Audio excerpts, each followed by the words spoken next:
I work at a funeral home. Some of the dead bodies are smiling.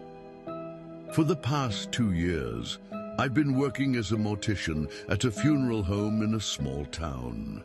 I actually love it here. I listen to lots of audiobooks. My boss is great, and I don't mind the company of the dead. They're quiet, and they're not trying to sell me something, which is a lot more than I can say for most of the living. I also feel like preparing the bodies for burial is an act of respect, a service to the community, something that gives my life meaning. Without a doubt, working here was the best job I'd ever had, until we started getting the smiling corpses. I don't know when it started exactly.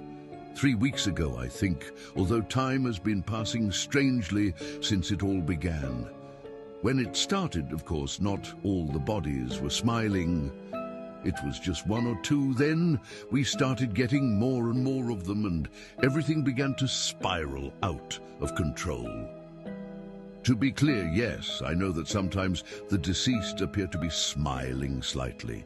Sometimes their facial features are built that way, sort of a resting happy face.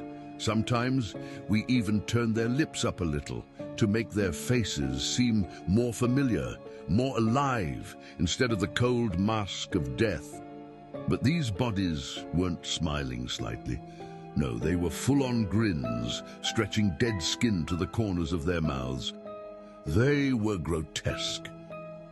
The first one came on a cold, rainy day. Her name was Amber, and she was 31 years old, much younger than the bodies I usually worked with.